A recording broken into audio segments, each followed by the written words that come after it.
বসবো বলে দুটো পা সামনের দিকে করে বস কানাই এবার হয়েছে। আর যেই সামনের দিকে পা দুটো করেছে ভগবান সুদামার চরণ দুখানা জড়িয়ে ধরেছে, বুকের মাঝে জড়িয়ে ধরেছে। আর কি করেছে মা? আজ সুদামার এলোই কৃষ্ণ দেখো ছুটিতে লাগে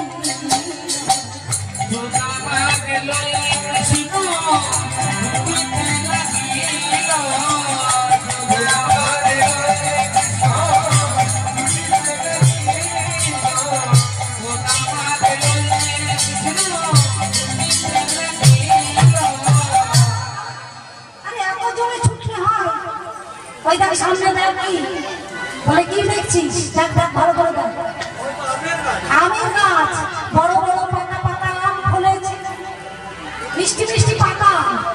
ওইখানে চল, এই গাছের তলায় গিয়ে আমি তোর কাঁধে চেপে দুটো মিষ্টি মিষ্টি পাতা আম পেড়ে নেব। পকই আমরা বৃক্ষ চলে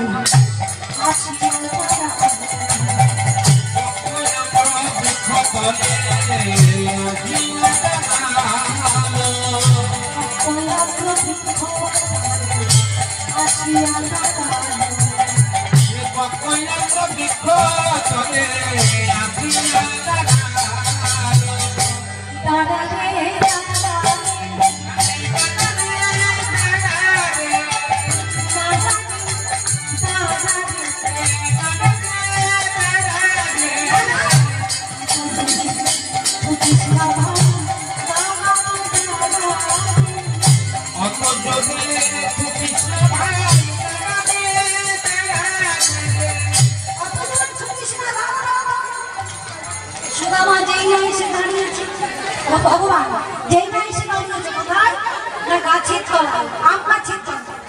আম গাছের তলায় আজ কি করেছে ভগবান? দাঁড়িয়েছে আর ভগবানের কাঁধে চেপেছে সুদামা।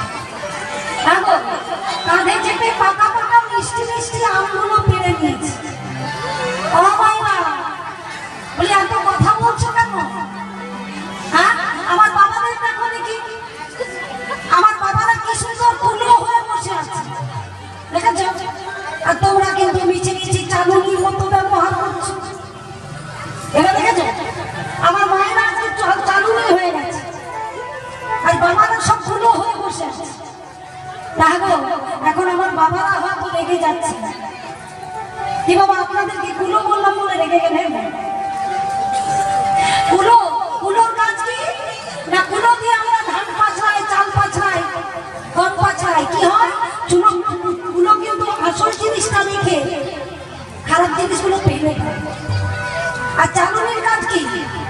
চালুনি খারাপ জিনিসটাকে রেখে ভালো জিনিসটাকে ফেলে দেয়। কি তাই তো? আপনারা এত জোরে জোরে যদি কথা বলেন তাহলে আপনাদেরকে আমি চালুনি বলবো। কি ঠান্ডা লাগছে তো? আজকে ভীষণ বরফ পড়েছে, ঠান্ডা হাওয়া আসছে, বুঝতে পারছি। কিন্তু কি করবেন, একটু সহ্য করে ভগবানের কথা শুনতে বসেছে। কথা বললে তো হবে না। যাদের ঘুম পেয়েছে, ঠান্ডা লাগছে, বাড়ি চলে যান আস্তে আস্তে। আবার একজন যাচ্ছে 10 জনকে বলছে জানি না ঠান্ডা লাগছে। হরি বল। তা কি হয়েছে? সুদামার কাঁধে, সুদামা গোবিন্দের কাঁধে চেপে মিষ্টি মিষ্টি পাকা আমগুলো পেড়েছে। আর আঁচলের মধ্যে দেখে মনে মনে ভাবছে আহারে এত সুন্দর সুন্দর মিষ্টি আম, এই আম আমি আগে খাবো না। আমার কানাই কখন থেকে আমাকে কাঁধে করে ছুটছে, না জানি কত ক্ষুধা পেয়েছে, আগে কানাইকে খাওয়াবো।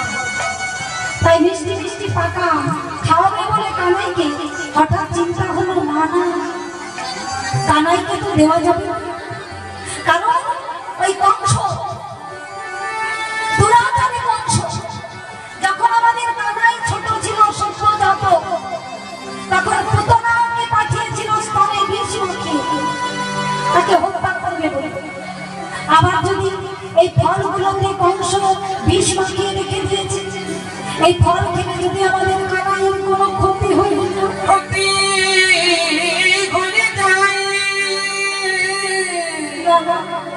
এই ফল আমি আগে খাবো।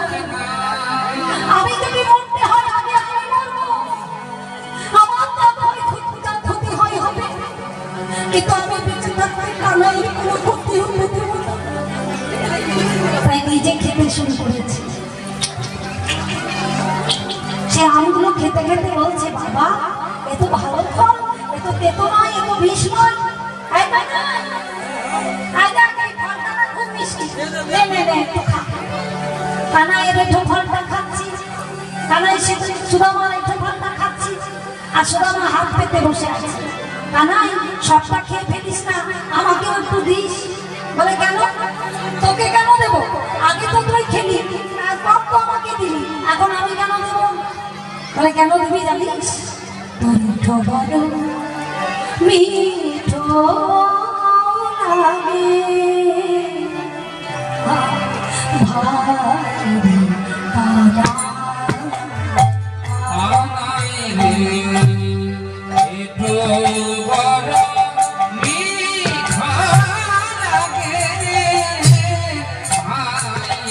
কানা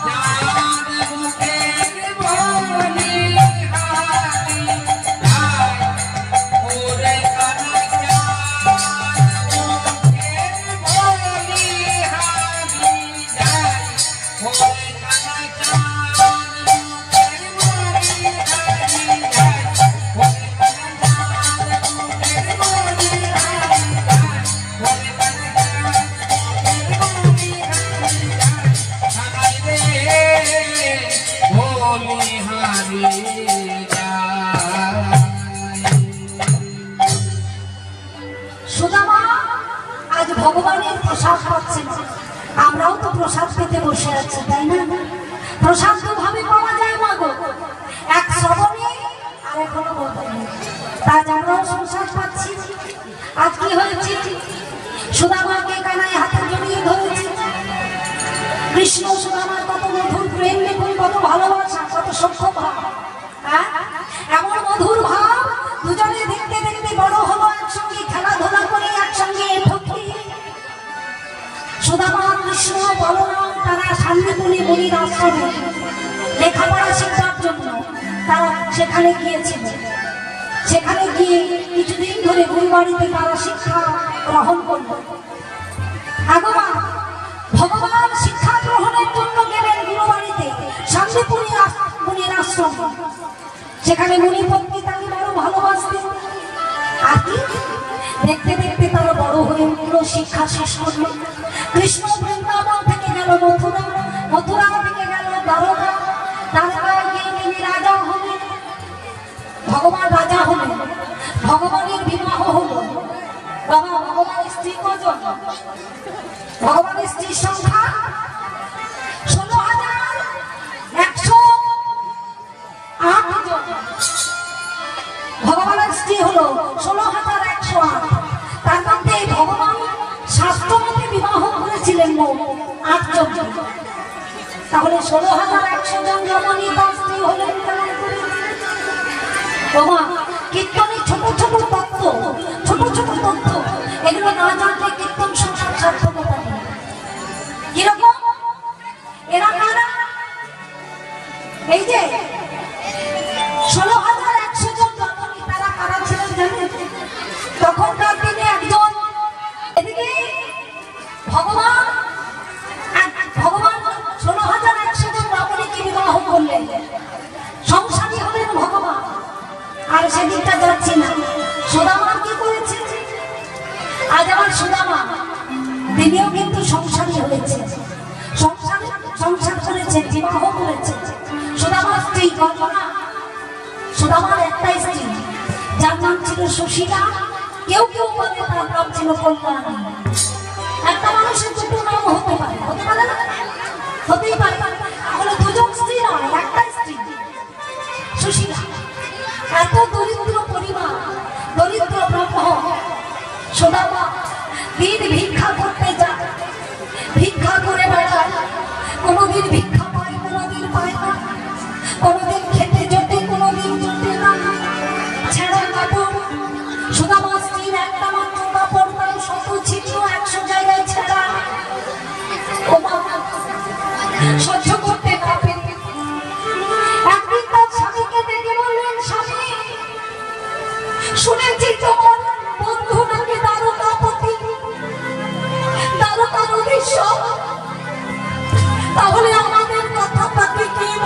সাথে এই অভাবের জ্বালা যন্ত্রণা আর সহ্য করতে পারছি।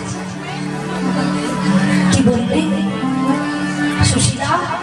আমি আমার বন্ধুর কাছে গিয়ে ভিক্ষা চাইব? বন্ধু, আমি খেতে পাই না, আমায় খেতে দে। পারবো না সুশীলা, পারবো না। তবে তুমি যদি আমায় অনুমতি দাও, আমি একবার গিয়ে আমার বন্ধুর সঙ্গে দেখা করে আসতে পারি। বেশ তো, তাই যা। কিন্তু যাবো কি করে? শুনেছি বহুদিন পর বন্ধুর কাছে গেলে কিছু উপহার নিয়ে যেতে হয়। সুশীলা, তাহলে আমায় কিছু উপহার দাও। সুশীলা বলছে, ভগবান, ঘরে একটা অন্যের দানা নেই, আর আমার স্বামীর বন্ধুর জন্য আমি কি উপহার এখন এনে দেব? স্বামী, তবু তুমি যখন যাবো বলেছ, একটু অপেক্ষা করো। আমি দাদা দাঁড়িয়ে গিয়ে ভিক্ষা করে নিয়ে আসছি।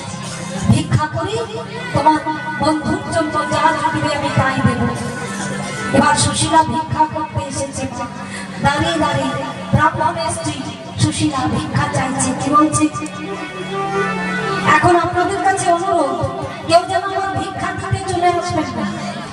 অনেক জায়গাতে করে কি, উঠে চলে আসে ভিক্ষা দিতে, ডিনার শেষে যার ভিক্ষা দেবার সে দেবে।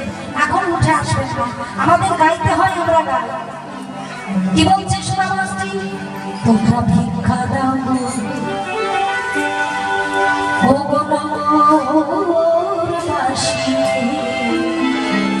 কিছু আমায় ভিক্ষা দাও গো নগরবাসী, কিছু ভিক্ষা দাও।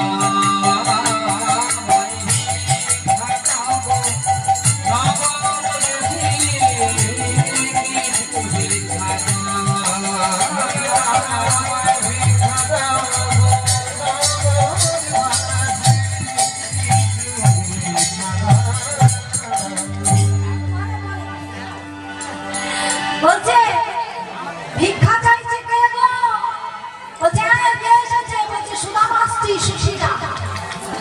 দরজা বন্ধ করে দে। একজন বলল দরজা বন্ধ করে দে, আরেকজন বলছে পাগল কোথাকার, ওকে বার করে দে। ভিখারি কোথাকার। সুশীলা বলছে, ওগো, আজই তোমাদের ভিক্ষা আমি পেটে খাবার জন্য নিতে আসিনি, তবে তোমাদের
সমস্ত কিছু পুড়ে ছারখার হয়ে যেত। তাই সেই চিড়েগুলো নিয়ে এসেছে। চিড়ে কি পেল ভিক্ষা? না, চার মুঠো শুকনো চিড়ে, একটু গুঁড়ো জুটলো না, সেই চিড়েগুলো একটা পুটলি করে বেঁধে আর কি করলো, ব্রাহ্মণের হাতে